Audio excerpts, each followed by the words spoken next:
¿Qué hice en esta primera diapositiva que les muestro? Bueno, repliqué el ejercicio que hace el libro que ustedes tienen, la tabla sobre el crecimiento de la renta per cápita, para un conjunto de países parecidos a lo que está en el libro. Creo que en el libro está Italia y yo puse Suecia, bueno, hay unas pequeñas variantes. Ustedes. Entonces, fíjense, la primera columna que dice tasa de crecimiento anual, 1870 a 2008, es un poco lo que les contaba la clase pasada, que a algunos de ustedes les generó como una duda. O sea, me preguntaron, ¿cómo es, profesor, al final de la historia? ¿La tasa de crecimiento es constante? Bueno, no, la tasa de crecimiento no es constante. Ahora, si yo tomo el valor de, por ejemplo, el Producto Per cápita de Australia en 1870, el mismo valor de Australia en 2008, si yo desconociera por completo cuál fue la tasa de crecimiento para cada economía, con esos dos datos yo puedo calcular algo así como cuál debería haber sido la tasa de crecimiento promedio anual en Australia para que finalmente la renta pase de ser 3.273 a 25.301. ¿Se entiende el razonamiento? Bueno. Entonces lo que tenés en la primera columna es, en función de la expresión de crecimiento de una variable, que la variable en el periodo t es igual a la variable en el periodo 0, ¿no? Multiplicada por ese factor es 1 más la tasa de crecimiento promedio, la que llamamos g, elevado a una potencia que es la cantidad de años que estamos examinando.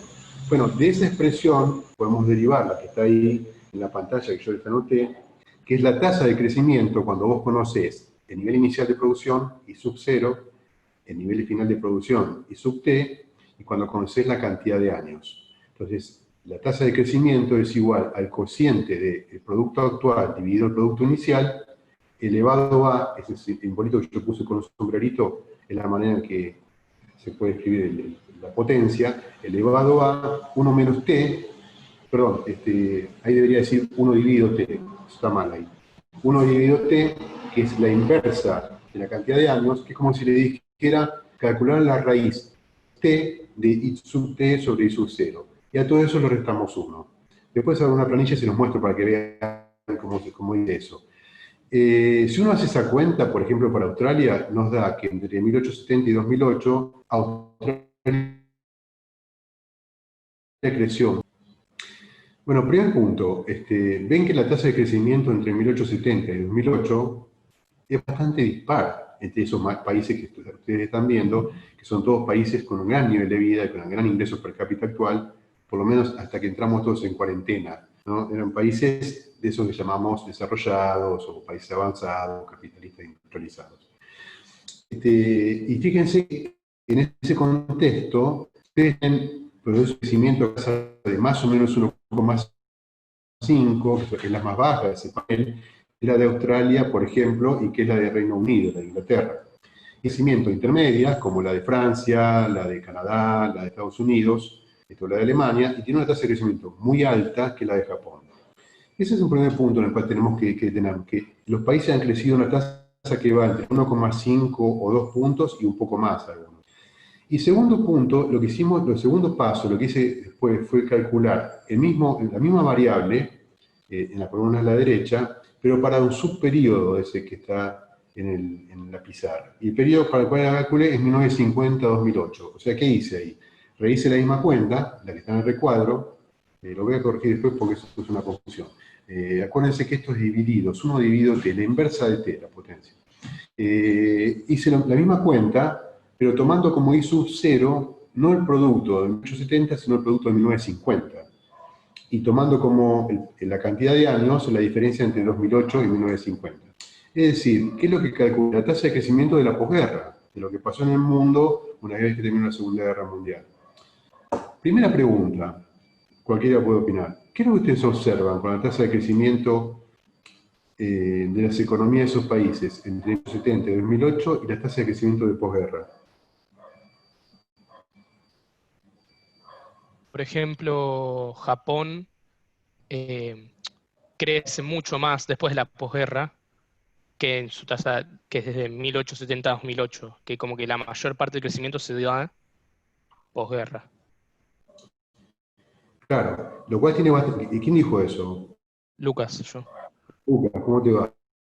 Claro, eso tiene bastante lógica, porque fíjate que Japón, todavía en el 50, y siendo un imperio, digo, ¿no? O sea, Japón llega a 1950, tiene una renta per cápita de $1.900 per cápita. O sea, había crecido en contra 1870, no poco, no tanto. Es decir, la tasa de crecimiento de Japón es impresionante, y es impresionante especialmente por lo que le pasa después de la Segunda Guerra Mundial. Ese es un primer punto importante. Japón, que es uno de los casos de comentario habitual en economía, crece mucho más después de la posguerra. Ahora, ¿qué pasa con el resto de los países? Profe, ¿te puedo hacer una pregunta sobre el caso de Japón? O Sí, sea, claro. quería saber si cuando, por ejemplo, Japón después de la Segunda Guerra queda destruido y tiene mucho más margen de crecimiento, ¿el crecimiento a partir de ese punto bajo que tiene también se computa o es siempre relativo a lo anterior?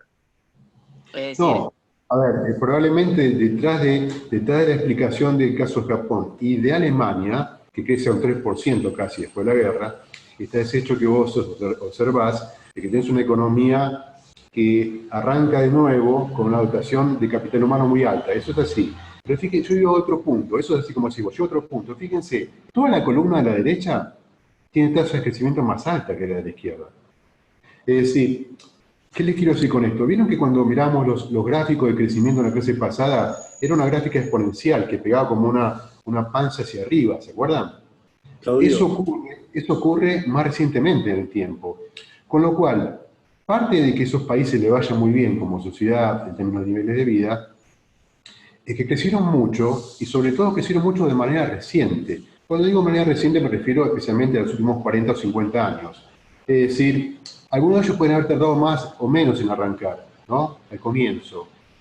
Uno puede abrir disparidades, Australia arrancó más rápido, Canadá un poco más lento, Alemania mucho más lento, algo de el retraso de Alemania y digamos, y su actitud beligerante y haber sido parte de los conflictos mundiales tiene que ver con esa situación de ser una potencia atrasada comparada con las demás. O sea, hay un montón de cosas de historia contemporánea muy interesantes detrás de este gráfico. Pero lo que es evidente es que todos esos países tienen una característica, tienen una tasa de crecimiento entre 1,5, bueno, en el caso de Japón mucho más alta, en todo el periodo, pero especialmente tienen un proceso de crecimiento muy fuerte después de la Segunda Guerra Mundial. Entonces, mantengan eso como idea y vayamos a ver entonces otra tabla. Bueno, esta es la misma cuenta de la tabla anterior, o sea, la misma cuenta, el mismo concepto, aplicado a un conjunto de países de América Latina parecido al que está en la segunda tabla del libro de ese capítulo que ustedes tienen. Creo que omití dos y reemplacé porque no había datos en la base de datos de Angus Madison para 1870 y yo quería usar toda la serie de datos. Bueno, primera cuestión. ¿Cómo son las tasas de crecimiento para todo el periodo? O sea, 1870-2008.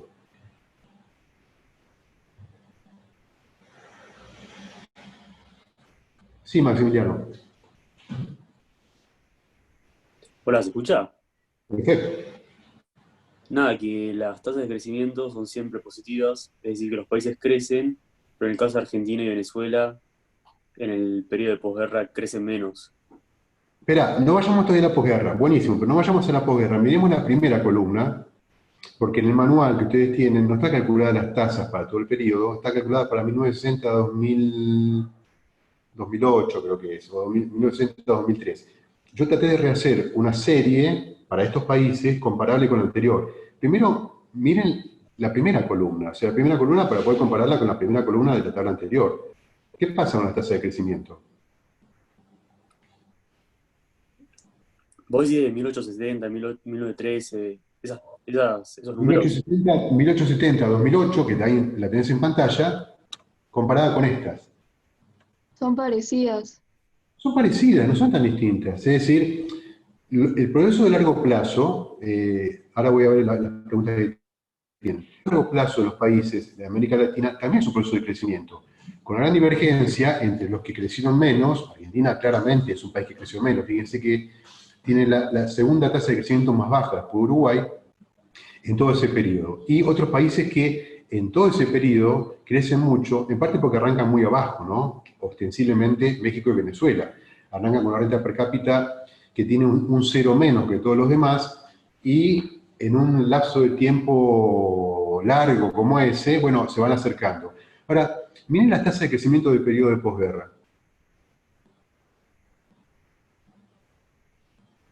Bueno, salvo México y Chile,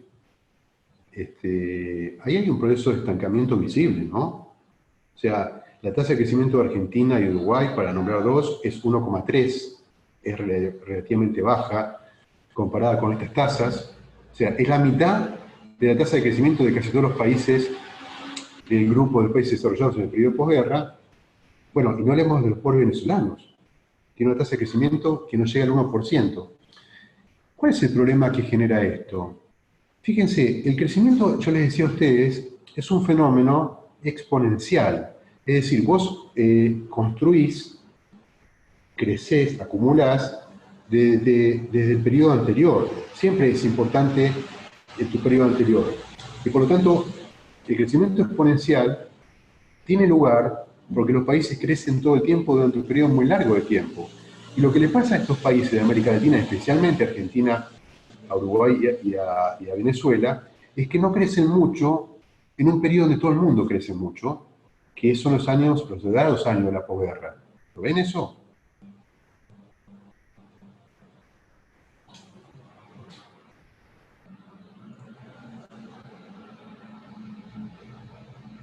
Bueno, a ver, el punto es... Perdón, Claudio, Sí, ¿lo podés volver a repetir lo que dijiste? claro, digo que si vos mirás este gráfico, perdón, esta tabla, lo que tenés es que los países de capitalismo avanzado, los países desarrollados, industrializados, crecen mucho en general, tienen una tasa de crecimiento que no es menor al 1,5% en el caso de Inglaterra y llega hasta el 2,5% en el caso de Japón, el 2,11% Suecia, el 1,8% Francia, casi el 2% Australia, etc. Pero además crecen mucho en la posguerra. Es decir, crecen mucho cuando la base de las economías ya eran suficientemente grandes como para que la repercusión de esa tasa de crecimiento alta de la posguerra sea mayor. Entonces vos tenés esos procesos de crecimiento, estoy tentado de ir a buscar la diapositiva del otro día, ese proceso de crecimiento por el cual la curva hace así, pega una pendiente muy empinada al final. Lo que pasa con los países de América Latina y lo que le pasa a Argentina especialmente, es que Argentina no agarra ese envión y esa aceleración en el periodo de posguerra, y por lo tanto ahí está, yo le diría, como la causa del estancamiento de los ingresos de los países de América Latina, y muy especialmente de Argentina y Venezuela, que es un caso extremo de lo mismo. Sí, estaban levantando la mano, los escucho.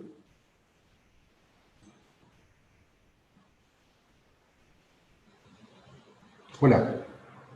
Ok. Si le vuelve la gana de preguntar, háganlo de modo espontáneo, si tienen todos el micrófono abierto. Entonces, bueno, acá yo apunté algunas cosas que quería comentarles sobre eso que ustedes vieron. Bueno, en 1870, por ejemplo, el Producto Bruto por habitante era 5 veces más grande en Australia que en Japón. O sea, Australia era un país más rico que Japón, era 5 veces más rico que Japón. Del año que van de 1870 a 2008, la economía de Australia crece un 5% en promedio por año, de modo tal que al final de ese periodo, la economía de Australia, en términos de ingresos per cápita, es 8 veces lo que era en 1870. Y eso es mucho, ¿no? Y eso es mucho porque ya era un ingreso per cápita alto. En ese mismo periodo de tiempo, sin embargo, la economía de Japón creció a una tasa anual promedio de 2,5%. O sea, fíjense, en todo ese lapso,